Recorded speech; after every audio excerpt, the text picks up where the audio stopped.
మనం కలవాలని దగ్గర ఒక స్పష్టమైన విశ్లేషణ ఇస్తూ నాకున్న సమాచారం ఏంటంటే ఈ రెండు రాజకీయ పార్టీలని సమన్వయం చేయడంలో పవన్ కళ్యాణ్ గారు ఉదాత్తంగా వ్యవహరించాడు.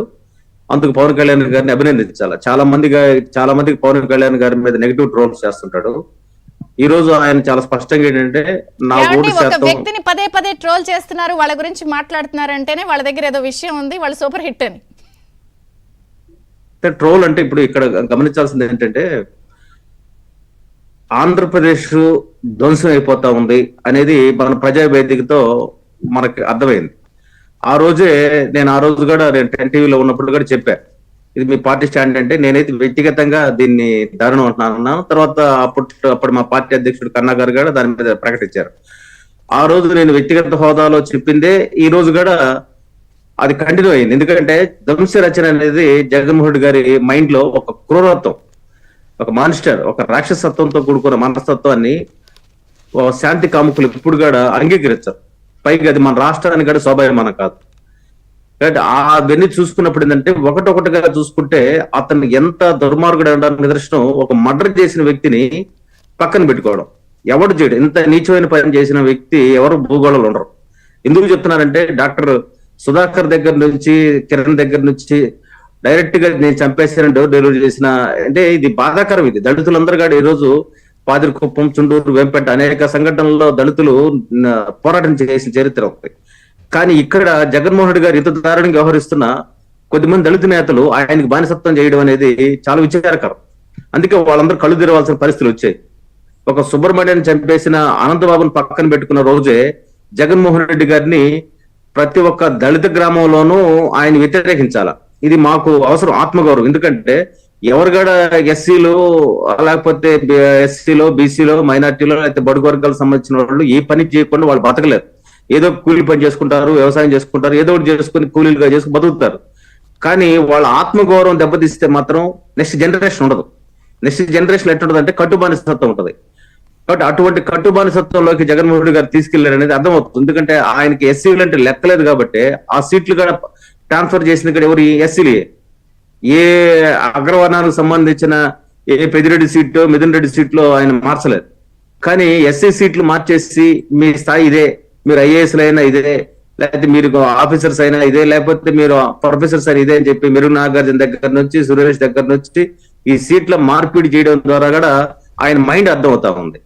డాక్టర్ సుధాకర్ ని కొట్టి చంపేస్తే ఆయన కనీసం పోయి పరామర్శించాల, అదే పాలిమర్ వాళ్ళకి చచ్చిపోతే మాత్రం పరామర్శించాడు.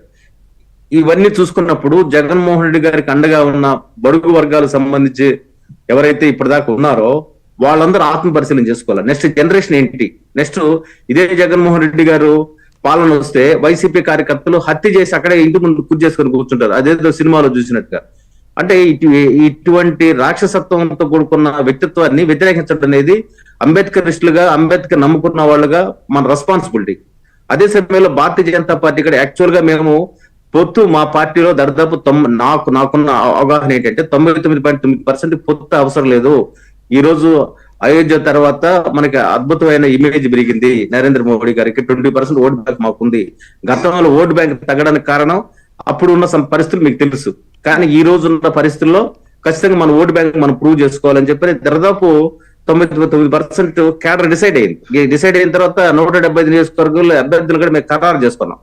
సరే, ఏదైనా సరే స్టేట్ అనేది మార్పు చేయాలనే ఉద్దేశంతో ఈ రోజు పవన్ కళ్యాణ్ గారు కావచ్చు, లేకపోతే అదే మా పార్టీ పెద్దలు కావచ్చు, మీరు మేమందరం ఇలాగే అనుకున్నామని. నేను చాలా సార్లు మీ అందరినీ చర్చల్లో అడిగితే పైన చూసుకుంటారు లేదా వాళ్ళ చేతుల్లో ఉంది అని అన్నా, కొంతమంది వేరే స్టేట్మెంట్లు ఇచ్చేశారు. ఎవరికి అవసరమైతే వాళ్ళు మాతోనే రావాలి, మా దగ్గరికే రావాలి, ఇట్లా అన్నా కూడా ఈరోజు జెన్యున్ గా ఒప్పుకున్నారు మీరు. ఇట్లా ఉందండి మా ఇంటర్నల్ ఫీల్ అని. బట్ ఈ రోజు రాష్ట్రం కోసం అని అన్నారు, మిమ్మల్ని అప్రిషియేట్ చేయాలి.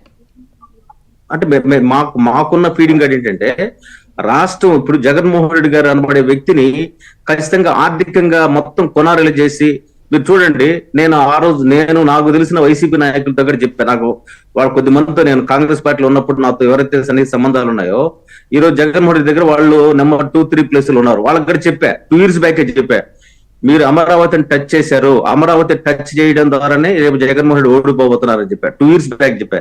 ఈ రోజు అదే జరిగింది. కాబట్టి అమరావతి రైతులు ఏ రోజునైతే జగన్మోహన్ రెడ్డి గారు టచ్ చేశారో ఆ రోజు ఆయన పతనానికి ఆయన రాసుకున్నాడు, ఆయన నుదుటి రాతనే ఆయన రాసుకున్నాడు. ఈ రోజు సిద్ధం సభల్లో లక్షల మంది వచ్చారు అని చెప్పి అంటుంటే, ఈ లక్షల మంది ఏంది 500 రూపాయలు ఇచ్చో, లేకపోతే మందు బాటిల్ ఇచ్చో, లేకపోతే వాళ్ళని ప్రలోభ పెట్టో, వాళ్ళని భయపెట్టో తీసుకొచ్చిన జనం అది కాదు. ఒరిజినల్ గా రావాలి, జనం స్వచ్ఛందంగా రావాలి. అందుకే నేనంటే బడుగు వర్గాల ప్రతినిధిగా నేను చెప్తున్నాను, ఖచ్చితంగా జగన్మోహన్ రెడ్డి గారిని ఒక్క నిమిషం, జగన్మోహన్ రెడ్డి గారు దించడం అనేది అవసరం. నేను Bharatiya Janata Party manifesto committee member గా చెప్తున్నాను. ఎస్సీ ఎస్టీలు, బీసీలు, మైనార్టీలు, మద్యం పైన సంబంధించిన మేనిఫెస్టో కమిటీ మెంబర్ గా ఉన్నాను.